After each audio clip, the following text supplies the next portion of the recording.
Bar council of India के chairman मनन मिश्रा के इस्तीफे की मांग हो रही है। इसकी मांग पहले वकील कर रहे थे और अब खुद बीसीआई के को चेयरमैन वाई सदाशिव रेड्डी कर रहे हैं। 150 करोड़ के घोटाले का आरोप भी लगाया है, इंक्वायरी की डिमांड की है, बकायदा लेटर भेजा गया है। 8 कारण बताए गए कि मनन मिश्रा को इस्तीफा क्यों देना चाहिए। 22 अगस्त को बीसीआई के को चेयरमैन ने लिखा कि मैं ये पत्र आपको किसी विरोधी के रूप में नहीं बल्कि बार काउंसिल ऑफ इंडिया के निर्वाचित सदस्य के रूप में लिख रहा हूँ। काफी सोच विचार के बाद मुझे लगा कि चुप रहना देश के वकीलों के प्रति मेरी जिम्मेदारी से पीछे हटना होगा।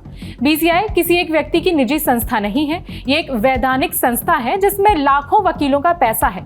इसका पैसा और अधिकार जनता और वकीलों के हित के लिए है, किसी एक पद पर बैठे व्यक्ति के लिए नहीं। आपकी अध्यक्षता में बीसीआई इस जिम्मेदारी से काफी भटक गई है, इसीलिए मैं आपसे तुरंत इस्तीफा देने की मांग करता हूं। इसके बाद सदाशिव रेड्डी ने 8 कारण बताए। उन्होंने लिखा कि काउंसिल में नियुक्तियों को पारदर्शी नहीं रखा गया, बीसीआई ट्रस्ट को निष्क्रिय किया और उसका पैसा नए ट्रस्ट में भेजा गया। लॉ कॉलेजेस से मान्यता लेने या उसे जारी रखने के लिए भी पैसे मांगे गए। काउंसिल से जुड़े संस्थानों में परिवार के लोगों को नियुक्त किया गया। नालसार यूनिवर्सिटी के 2026 बैच के स्टूडेंट्स के खिलाफ आदेश जारी किया गया। स्टेट बार काउंसिल्स में गुटबाजी को बढ़ावा दिया गया। चेयरमैन पद पर 1 दशक से ज्यादा समय तक बने रहे। वकीलों का बार काउंसिल से भरोसा उठ गया है। ये 8 कारण हैं जो लेटर में लिखे गए। इसी के साथ बीसीआई के को चेयरमैन ने मनन मिश्रा के इस्तीफे की मांग रखी। आगे लिखा कि मेरी आपसे कोई व्यक्तिगत दुश्मनी नहीं है, मैं पिछले 10 सालों से आपके साथ इस काउंसिल में काम कर रहा हूं। इसी दौरान मैंने संस्था की स्थिति को करीब से देखा है। मेरा मानना है कि जब तक आप चेयरमैन पद पर रहेंगे काउंसिल की स्थिति नहीं सुधरेगी। काउंसिल में ऐसे सक्षम लोग हैं जो इसे फिर से बेहतर बना सकते हैं, इसीलिए स्वेच्छा से अभी इस्तीफा देना आपके लिए सम्मानजनक रास्ता होगा।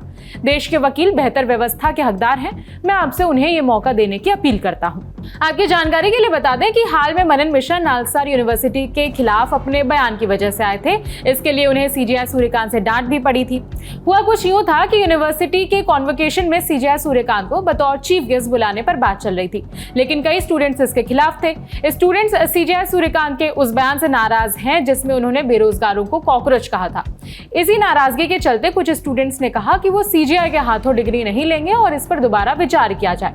इसके बाद बीसीआई के चेयरमैन मनन कुमार मिश्रा की तरफ से एक लेटर जारी कर दिया गया। लेटर में कहा गया कि 2026 में नालसार से लॉ की डिग्री लेने वाले छात्रों को किसी स्टेट बार काउंसिल में वकील के तौर पर एनरोल नहीं किया जाएगा। इस पर बवाल बढ़ा तो कुछ घंटों बाद ही बीसीआई ने यह फैसला वापस ले लिया। फैसला तो वापस ले लिया, लेकिन फिर भी सीजेआई ने बीसीआई को कड़ी फटकार लगाई थी।